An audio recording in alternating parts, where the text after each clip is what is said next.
آپ کو اہم خبر دیں، سینٹ کا اجلاس شروع ہو چکا ہے۔ 8 بجے سینٹ کا اجلاس طلب کیا گیا تھا، تاخیر سے شروع ہوا، لیکن بہرحال ڈپٹی چیئرمین کی زیر صدارت سینٹ کا اجلاس بالآخر شروع ہو چکا ہے، اور اب سینٹ کے اجلاس کے بعد قومی اسمبلی کا اجلاس بھی ہونا ہے۔ ڈپٹی چیئرمین کی زیر صدارت سینٹ اجلاس شروع ہو چکا ہے۔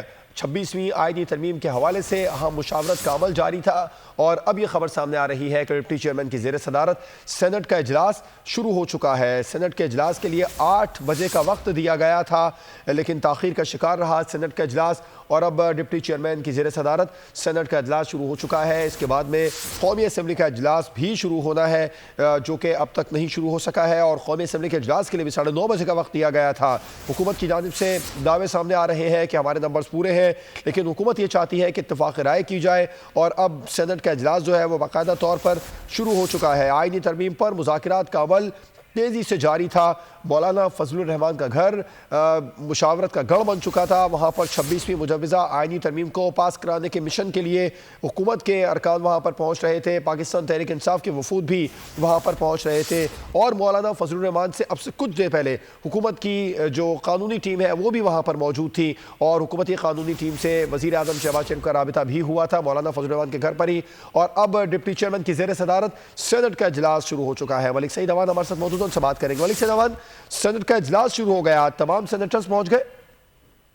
جی بالکل، سینٹ کا اجلاس جو ہے وہ تقریباً 3 گھنٹے کی تاخیر سے شروع ہوا، اور ابھی تک سینٹ کے اجلاس میں جو ہے وہ 41 ارکان موجود ہے، جس میں پی ٹی آئی کا کوئی بھی رکن ایوان میں موجود نہیں ہے، جبکہ ایم ڈبلیو این کے سینیٹر علامہ ناصر عباس جو ہے وہ ایوان میں موجود ہے۔ باپ کے سینیٹر، پیپلز پارٹی، مسلم لیگ نون اور اے این پی کے سینیٹر ایوان میں موجود ہیں۔ ایوان کی کارروائی ڈپٹی چیئرمین کینڈیڈیٹ ہے سیدال ناصر کی زیر صدارت شروع ہوئی، اور ابھی جو ہے اجلاس میں وقفے سوالات۔ ٹھیک ہے، ملک سعید اوان آپ سے بھی تفصیلات لیں گے۔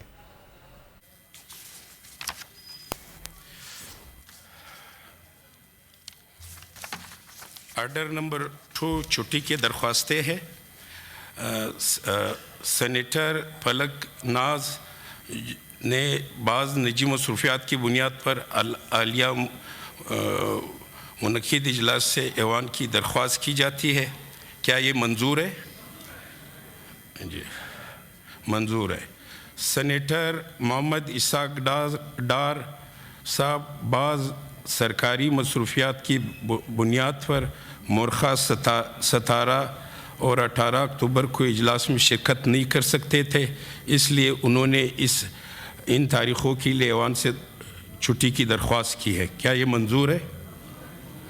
منظور ہے۔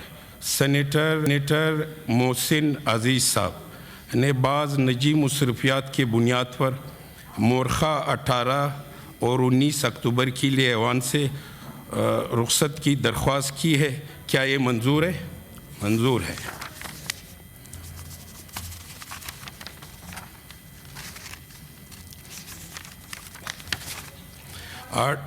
آرڈر نمبر 3 موشن زیر قاعدہ 263 سینیٹر محمد اورنگزیب وزیر خزانہ موشن پیش کریں۔ جی تھینک یو چیئرمین صاحب۔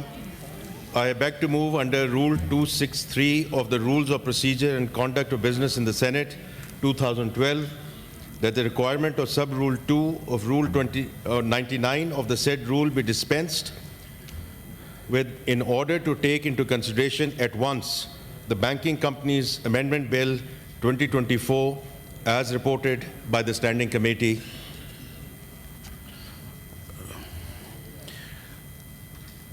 جو موشن کی حمایت میں ہے وہ حامق ہے، اور جو موشن کی مخالفت میں ہے وہ نہیں ہے۔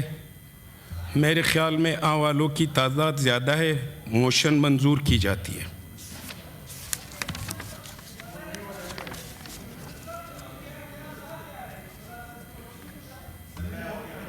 آپ کے کھڑے ہیں؟ بالکل ٹھیک کھڑے۔ آرڈر نمبر 4 قانون سازی کے حوالے سے ہے۔ سینیٹر محمد اورنگزیب صاحب۔ Chairman Sahab, I beg to move that the bill further to amend the Banking Companies Ordinance 1962 the Banking Companies Amendment Bill 2024, as reported by the Standing Committee, be taken into consideration at once.